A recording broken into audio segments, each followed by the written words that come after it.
ಓಂ ಶಾಂತಿ. ಇಂದು ಪ್ರಾತಃ ಮುರುಳಿ ದಿನಾಂಕ ಆಗಸ್ಟ್ 23, 2025. ಮಧುರ ಮಕ್ಕಳೇ, ನಿಮ್ಮನ್ನು ಜ್ಞಾನ ರತ್ನಗಳಿಂದ ಶೃಂಗಾರ ಮಾಡಿ ಹಿಂತಿರುಗಿ ಮನೆಗೆ ಕರೆದುಕೊಂಡು ಹೋಗಲು ತಂದೆಯು ಬಂದಿದ್ದಾರೆ. ನಂತರ ರಾಜಧಾನಿಯಲ್ಲಿ ಕಳುಹಿಸುತ್ತಾರೆ. ಅಂದ ಮೇಲೆ ಅಪಾರ ಖುಷಿಯಲ್ಲಿರಿ. ಒಬ್ಬ ತಂದೆಯನ್ನೇ ಪ್ರೀತಿ ಮಾಡಿ.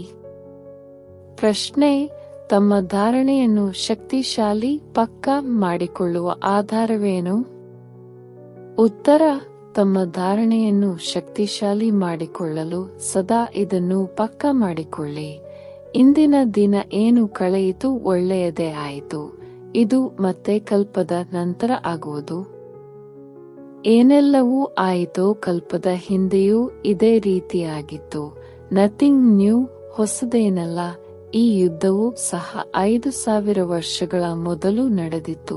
ಇದು ಮತ್ತೆ ಖಂಡಿತ ನಡೆಯುವುದು. ಈ ಬಿದುರಿನ ಕಾಡು ವಿನಾಶವಾಗಲೇಬೇಕಾಗಿದೆ.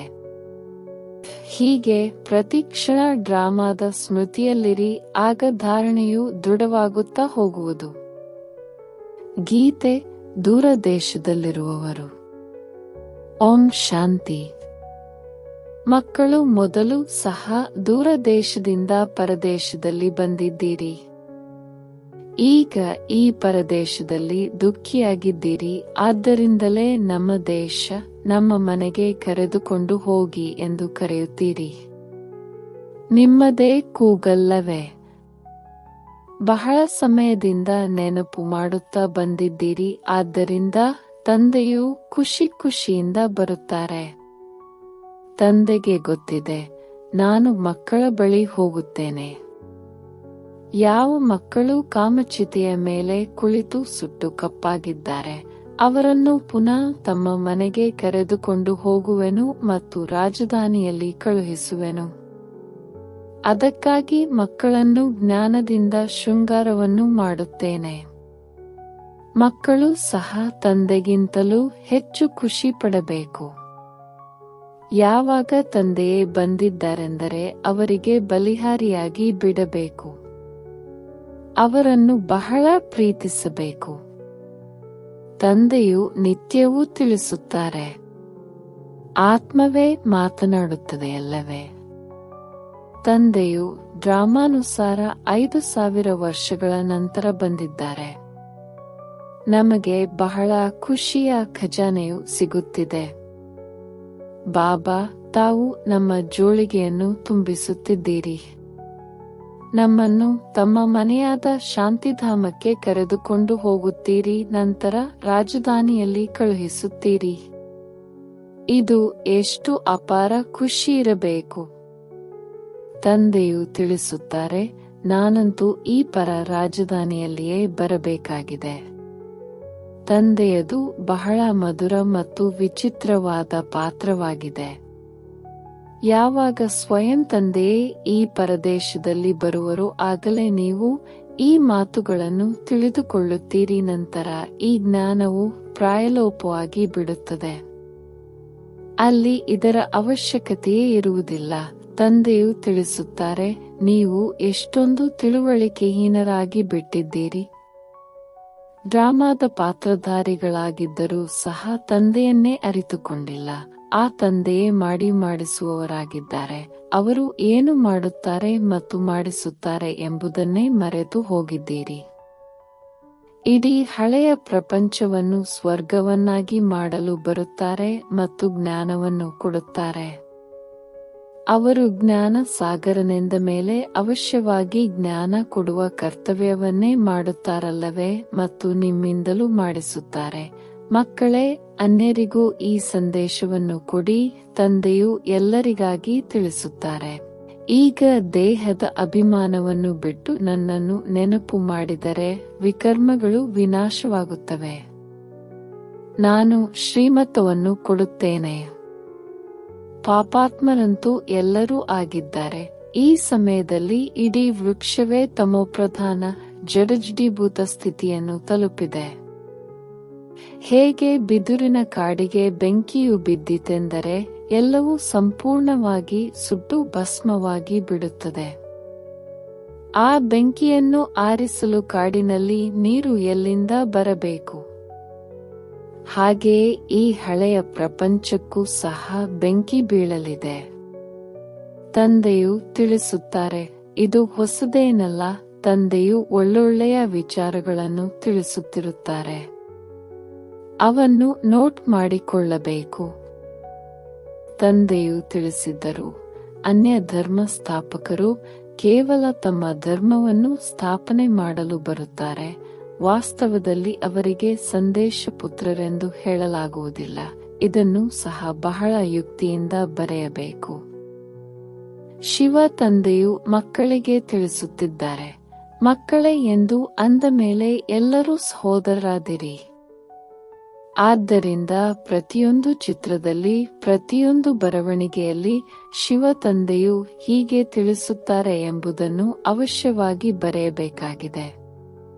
ತಂದೆಯು ತಿಳಿಸುತ್ತಾರೆ, ಮಕ್ಕಳೇ, ನಾನು ಬಂದು ಸತ್ಯಯುಗಿ ಆದಿ ಸನಾತನ ದೇವಿ ದೇವತಾ ಧರ್ಮದ ಸ್ಥಾಪನೆ ಮಾಡುತ್ತೇನೆ.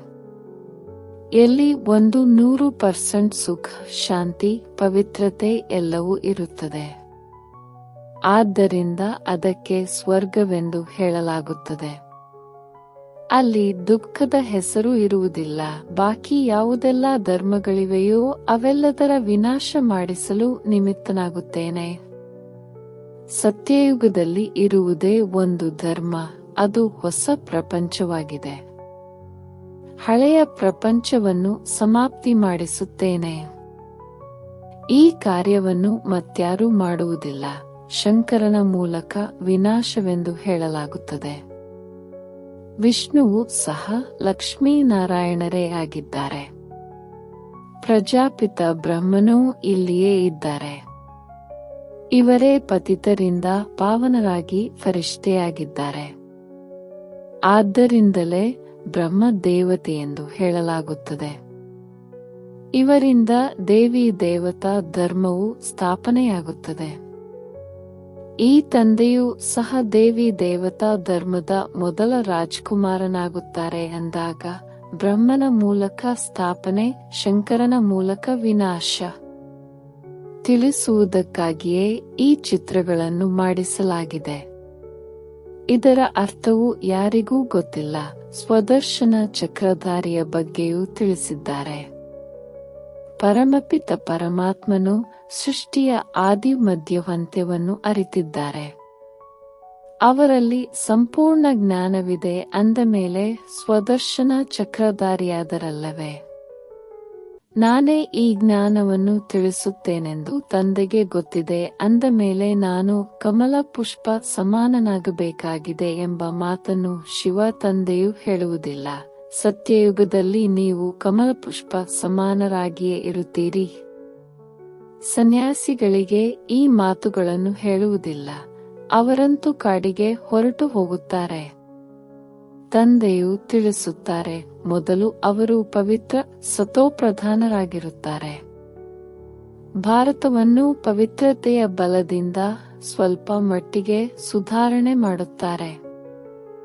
ಭಾರತದಂತಹ ಪವಿತ್ರ ದೇಶವು ಮತ್ಯಾವುದೂ ಇಲ್ಲ.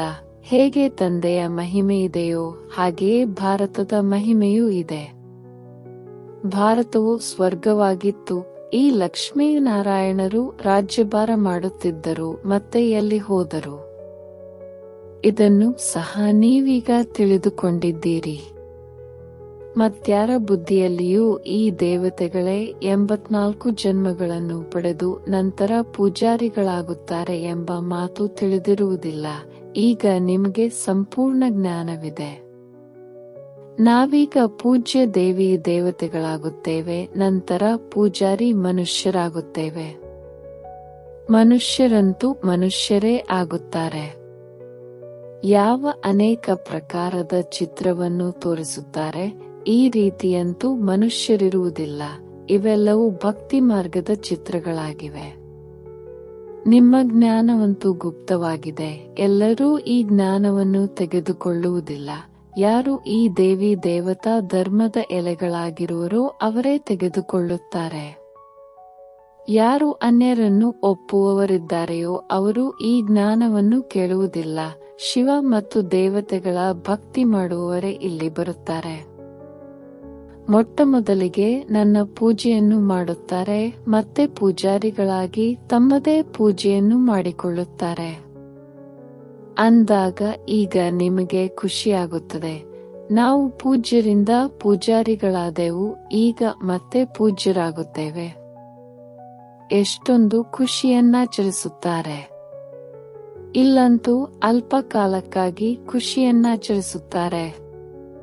ಸತ್ಯಯುಗದಲ್ಲಂತೂ ನಿಮಗೆ ಸದಾ ಖುಷಿ ಇರುತ್ತದೆ. ದೀಪಾವಳಿ ಎಂದರೆ ಲಕ್ಷ್ಮಿಯ ಆಹ್ವಾನಕ್ಕಾಗಿ ಮಾಡುವುದಿಲ್ಲ.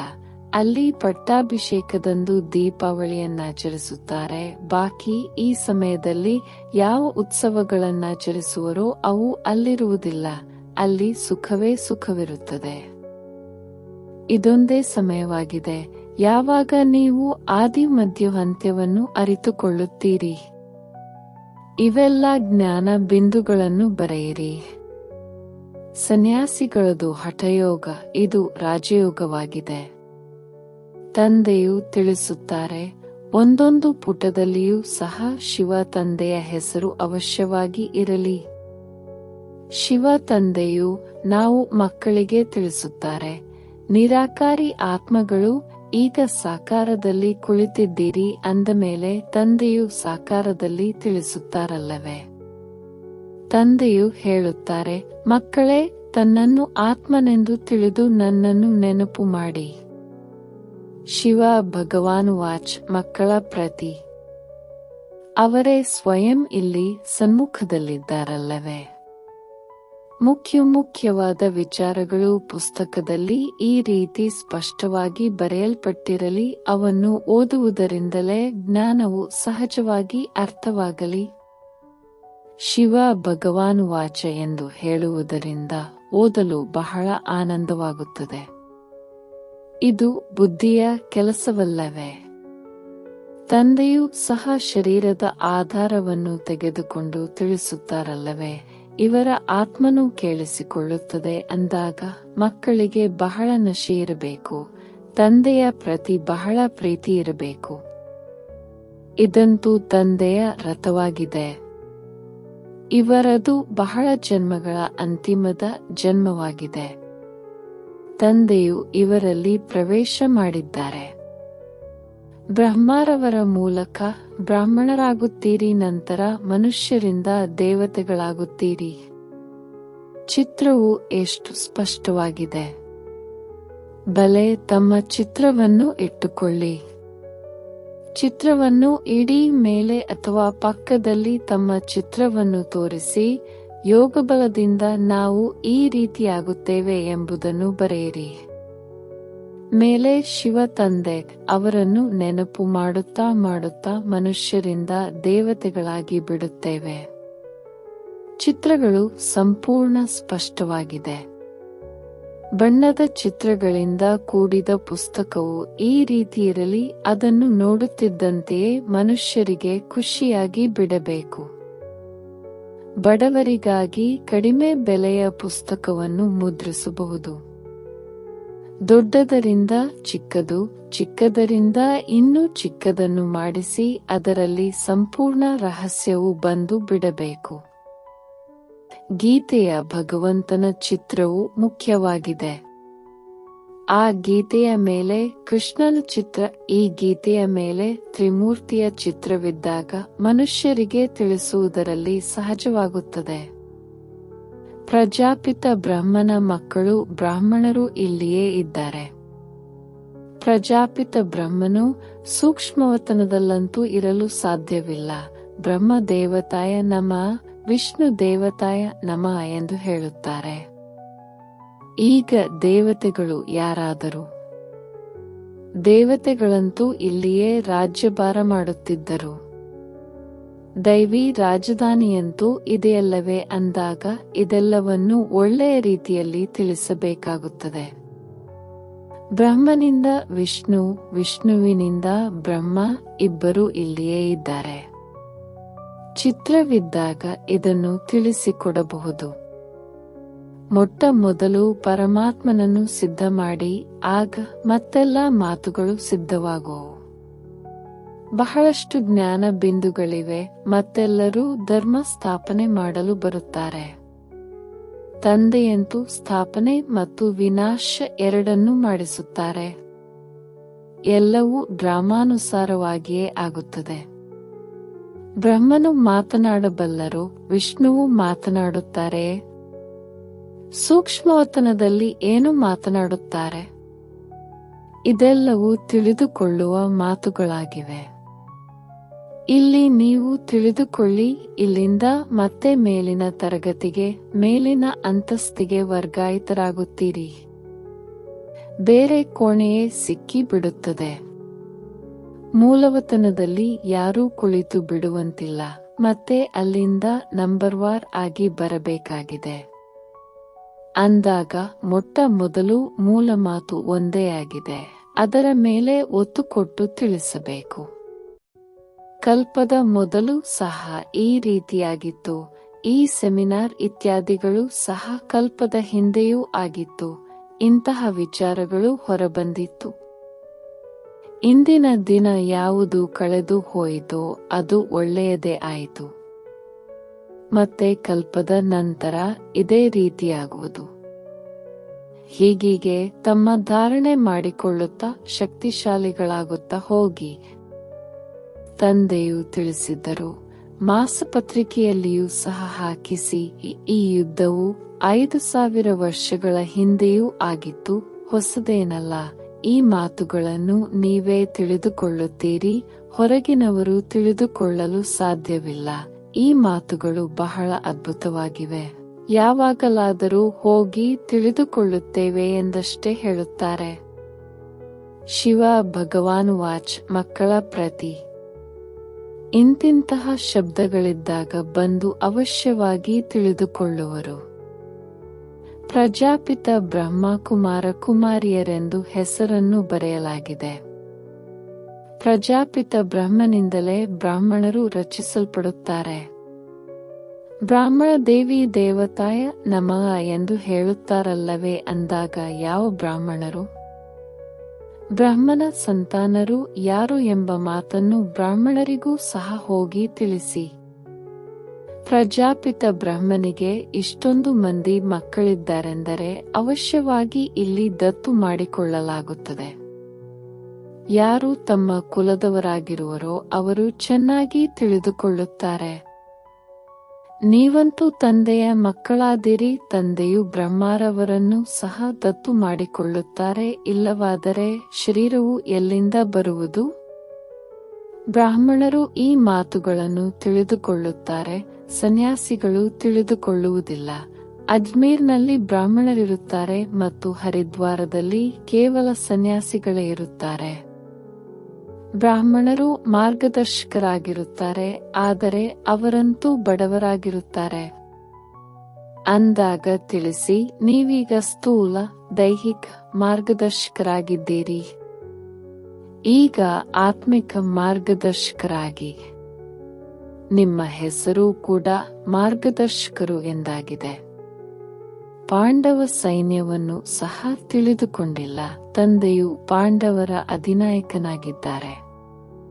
ಅವರು ತಿಳಿಸುತ್ತಾರೆ, ಮಕ್ಕಳೇ, ನನ್ನೊಬ್ಬನನ್ನೇ ನೆನಪು ಮಾಡಿದರೆ ನಿಮ್ಮ ವಿಕರ್ಮಗಳು ವಿನಾಶವಾಗುತ್ತದೆ ಮತ್ತು ಮನೆಗೆ ಹೊರಟು ಹೋಗುತ್ತೀರಿ. ನಂತರ ಅಮರಪುರಿಯ ದೊಡ್ಡ ಯಾತ್ರೆಯಾಗುವುದು.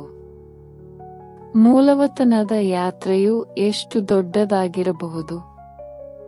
ಎಲ್ಲ ಆತ್ಮಗಳು ಸಹ ಹೊರಟು ಹೋಗುತ್ತಾರೆ. ಹೇಗೆ ನೊಣಗಳ ಹಿಂಡು ಹೋಗುತ್ತದೆಯಲ್ಲವೇ? ನೊಣಗಳಿಗೂ ಸಹ ರಾಣಿ ನೊಣವು ಓಡುತ್ತದೆಯೆಂದರೆ ಅದರ ಹಿಂದೆ ಮತ್ತೆಲ್ಲವೂ ಓಡಿ ಹೋಗುತ್ತವೆ. ಆಶ್ಚರ್ಯವಲ್ಲವೇ? ಎಲ್ಲ ಆತ್ಮಗಳು ಸಹ ಸೊಳ್ಳೆಗಳೋಪಾದಿಯಲ್ಲಿ ಹೊರಟು ಹೋಗುತ್ತವೆ. ಶಿವನ ಮೆರವಣಿಗೆಯಿದೆಯಲ್ಲವೇ? ನೀವೆಲ್ಲರೂ ವಧುಗಳಾಗಿದ್ದೀರಿ. ವರನಾದ ನಾನು ನಿಮ್ಮೆಲ್ಲರನ್ನೂ ಕರೆದುಕೊಂಡು ಹೋಗಲು ಬಂದಿದ್ದೇನೆ. ನೀವೀಗ ಜೀಜಿಯಾಗಿ ಬಿಟ್ಟಿದ್ದೀರಿ, ಆದ್ದರಿಂದ ಶೃಂಗಾರ ಮಾಡಿ ಕರೆದುಕೊಂಡು ಹೋಗುತ್ತೇನೆ. ಯಾರು ಶೃಂಗಾರ ಮಾಡಿಕೊಳ್ಳುವುದಿಲ್ಲವೋ ಅವರು ಶಿಕ್ಷೆಯನ್ನನುಭವಿಸುವರು. ಎಲ್ಲರೂ ಹೋಗಲೇಬೇಕಾಗಿದೆ. ಕಾಶಿಯಲ್ಲಿಯೂ ಸಹ ಮನುಷ್ಯರು ಬಲಿಯಾಗುವಾಗ ಸೆಕೆಂಡಿನಲ್ಲಿ ಎಷ್ಟೊಂದು ಶಿಕ್ಷೆಯನ್ನನುಭವಿಸುತ್ತಾರೆ. ಮನುಷ್ಯರು ಚೀರಾಡುತ್ತಿರುತ್ತಾರೆ. ಇದು ಸಹ ಹಾಗೆಯೇ. ನಾನು ಹೇಗೆ ಜನ್ಮ ಜನ್ಮಾಂತರದ ದುಃಖ ಶಿಕ್ಷೆಯನ್ನನುಭವಿಸುತ್ತಿದ್ದೇನೆ ಎನಿಸುತ್ತದೆ. ಆ ದುಃಖದ ಅನುಭವವು ಆ ರೀತಿ ಭಾಸವಾಗುತ್ತದೆ. ಜನ್ಮಾಂತರದ ಪಾಪಗಳ ಶಿಕ್ಷೆಯೂ ಸಿಗುತ್ತದೆ. ಎಷ್ಟು ಶಿಕ್ಷೆಗಳನ್ನನುಭವಿಸುವರೋ ಅಷ್ಟು ಪದವಿಯೂ ಕಡಿಮೆಯಾಗುವುದು. ಆದ್ದರಿಂದ ತಂದೆಯು ತಿಳಿಸುತ್ತಾರೆ, ಯೋಗಬಲದಿಂದ ಲೆಕ್ಕಾಚಾರಗಳನ್ನು ಸಮಾಪ್ತಿ ಮಾಡಿಕೊಳ್ಳಿ, ನೆನಪಿನಿಂದ ಜಮಾ ಮಾಡಿಕೊಳ್ಳುತ್ತಾ ಹೋಗಿ. ಜ್ಞಾನವಂತೂ ಬಹಳ ಸಹಜವಾಗಿದೆ. ಈಗ ಪ್ರತಿಯೊಂದು ಕರ್ಮವನ್ನು ಜ್ಞಾನಯುಕ್ತವಾಗಿ ಮಾಡಿ. ದಾನವನ್ನು ಸಹ ಪಾತ್ರರಿಗೆ, ಯೋಗ್ಯರಿಗೆ ಕೊಡಬೇಕಾಗಿದೆ. ಪಾಪಾತ್ಮರಿಗೆ ಕೊಡುವುದರಿಂದ ಮತ್ತೆ ಕೊಡುವವರ ಮೇಲೂ ಅದರ ಪ್ರಭಾವವಾಗಿ ಬಿಡುತ್ತದೆ. ಕೊಡುವವರು ಪಾಪಾತ್ಮರಾಗಿ ಬಿಡುತ್ತಾರೆ. ಯಾರು ಆ ಹಣದಿಂದ ಹೋಗಿ ಪಾಪಕರ್ಮಗಳನ್ನು ಮಾಡುವರೋ ಅಂತಹವರಿಗೆ ಎಂದು ದಾನ ಮಾಡಬಾರದು. ಪಾಪಾತ್ಮರಿಗೆ ಕೊಡುವವರಂತೂ ಪ್ರಪಂಚದಲ್ಲಿ ಅನೇಕರು ಕುಳಿತಿದ್ದಾರೆ. ಈಗ ನೀವು ಇಂತಹವರಿಗೆ ಕೊಡಬೇಡಿ. ಒಳ್ಳೆಯದು. ಮಧುರಾತಿ ಮಧುರ ಅಗಲಿ ಹೋಗಿ ಮರಳಿ ಸಿಕ್ಕಿರುವ ಮಕ್ಕಳ ಪ್ರತಿ ಮಾತಾಪಿತಾ ಬಾಪ್ದಾದಾರವರ ನೆನಪು, ಪ್ರೀತಿ ಹಾಗೂ ಸುಪ್ರಭಾತ. ಆತ್ಮಿಕ ಮಕ್ಕಳಿಗೆ ಆತ್ಮಿಕ ತಂದೆಯ ನಮಸ್ತೆ. ಧಾರಣೆಗಾಗಿ ಮುಖ್ಯ ಸಾರ. ಈಗ ಪ್ರತಿಯೊಂದು ಕರ್ಮವನ್ನು ಜ್ಞಾನಯುಕ್ತವಾಗಿ ಮಾಡಬೇಕಾಗಿದೆ. ಪಾತ್ರರಿಗೆ ದಾನ ಕೊಡಬೇಕಾಗಿದೆ. ಈಗ ಪಾಪಾತ್ಮರೊಂದಿಗೆ ಯಾವುದೇ ಹಣದ ಲೇವಾದೇವಿ ಮಾಡಬಾರದು. ಯೋಗ ಬಲದಿಂದ ಎಲ್ಲ ಹಳೆಯ ಲೆಕ್ಕಾಚಾರಗಳನ್ನು ಸಮಾಪ್ತಿ ಮಾಡಿಕೊಳ್ಳಬೇಕಾಗಿದೆ. ಅಪಾರ ಖುಷಿಯಲ್ಲಿರಲು ತಮ್ಮೊಂದಿಗೆ ತಾವೇ ಮಾತನಾಡಿಕೊಳ್ಳಿ. ಬಾಬಾ, ತಾವು ನಮಗೆ ಅಪಾರ ಖುಷಿಯ ಖಜಾನೆಯನ್ನು ನೀಡಲು ಬಂದಿದ್ದೀರಿ. ತಾವು ನಮ್ಮ ಜೋಳಿಗೆಯನ್ನು ತುಂಬುತ್ತಿದ್ದೀರಿ. ತಮ್ಮ ಜೊತೆ ಮೊದಲು ನಾವು ಶಾಂತಿಧಾಮಕ್ಕೆ ಹೋಗುತ್ತೇವೆ, ನಂತರ ನಮ್ಮ ರಾಜಧಾನಿಯಲ್ಲಿ ಬರುತ್ತೇವೆ. ವರದಾನ: ಸಮಸ್ಯೆಗಳಿಗೆ ಸಮಾಧಾನ ರೂಪದಲ್ಲಿ ಪರಿವರ್ತನೆ ಮಾಡುವಂತಹ ವಿಶ್ವ ಕಲ್ಯಾಣಕಾರಿ ಭವ. ನಾನು ವಿಶ್ವ ಕಲ್ಯಾಣಕಾರಿಯಾಗಿದ್ದೇನೆ. ಈಗ ಈ ಶ್ರೇಷ್ಠ ಭಾವನೆ, ಶ್ರೇಷ್ಠ ಕಾಮನೆಯ ಸಂಸ್ಕಾರ ಇಮರ್ಜ್ ಮಾಡಿಕೊಳ್ಳಿ. ಈ ಶ್ರೇಷ್ಠ ಸಂಸ್ಕಾರದ ಮುಂದೆ ಹದ್ದಿನ ಸಂಸ್ಕಾರ ಸ್ವತಃ ಸಮಾಪ್ತಿಯಾಗಿ ಬಿಡುವುದು. ಸಮಸ್ಯೆಗಳು ಸಮಾಧಾನ ರೂಪದಲ್ಲಿ ಪರಿವರ್ತನೆಯಾಗಿ ಬಿಡುವುದು. ಈಗ ಯುದ್ಧದಲ್ಲಿ ಸಮಯವನ್ನು ಕಳೆಯಬೇಡಿ, ಆದರೆ ವಿಜೇತನದ ಸಂಸ್ಕಾರ ಇಮರ್ಜ್ ಮಾಡಿಕೊಳ್ಳಿ. ಈಗ ಎಲ್ಲವೂ ಸೇವೆಯಲ್ಲಿ ತೊಡಗಿಸಿಬಿಡಿ, ಆಗ ಪರಿಶ್ರಮದಿಂದ ಬಿಡಿಸಿಕೊಂಡು ಬಿಡುವಿರಿ. ಸಮಸ್ಯೆಗಳಲ್ಲಿ ಹೋಗುವ ಬದಲು ದಾನ ಕೊಟ್ಟು ಬಿಡಿ, ವರದಾನ ಕೊಡಿ, ಆಗ ಸ್ವಯಂನ ಗ್ರಹಣ ಸ್ವತಃ ಸಮಾಪ್ತಿಯಾಗಿ ಬಿಡುವುದು.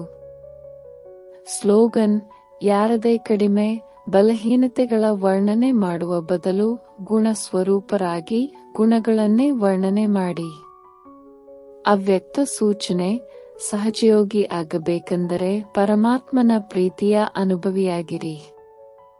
ತಂದೆಗೆ ಮಕ್ಕಳೊಂದಿಗೆ ಇಷ್ಟು ಪ್ರೀತಿ ಇದೆ, ಅಮೃತ ವೇಳೆಯಿಂದಲೇ ಮಕ್ಕಳ ಪಾಲನೆ ಮಾಡುತ್ತಾರೆ. ದಿನದ ಆರಂಭವೇ ಎಷ್ಟು ಶ್ರೇಷ್ಠವಾಗುತ್ತದೆ. ಸ್ವಯಂ ಭಗವಂತ ಮಿಲನ ಮಾಡಲು ಕರೆಯುತ್ತಾರೆ, ಆತ್ಮಿಕ ವಾರ್ತಾಲಾಪ ಮಾಡುತ್ತಾರೆ, ಶಕ್ತಿ ತುಂಬುತ್ತಾರೆ. ತಂದೆಯ ಪ್ರೀತಿಯ ಗೀತೆ ನಿಮ್ಮನ್ನು ಎಬ್ಬಿಸುತ್ತದೆ. ಎಷ್ಟು ಸ್ನೇಹದಿಂದ ಕರೆಯುತ್ತಾರೆ, ಎಬ್ಬಿಸುತ್ತಾರೆ. ಮಧುರ ಮಕ್ಕಳೇ, ಪ್ರಿಯ ಮಕ್ಕಳೇ, ಬನ್ನಿ. ಈ ಪ್ರೀತಿಯ ಪಾಲನೆಯ ಪ್ರಾಕ್ಟಿಕಲ್ ಸ್ವರೂಪವಾಗಿದೆ ಸಹಜ ಯೋಗಿ ಜೀವನ. ಓಂ ಶಾಂತಿ. ನಿಮಗೆ ಇಷ್ಟವಾದರೆ ದಯವಿಟ್ಟು ಚಾನೆಲ್ ಸಬ್ಸ್ಕ್ರೈಬ್ ಮಾಡಿ. ಓಂ ಶಾಂತಿ.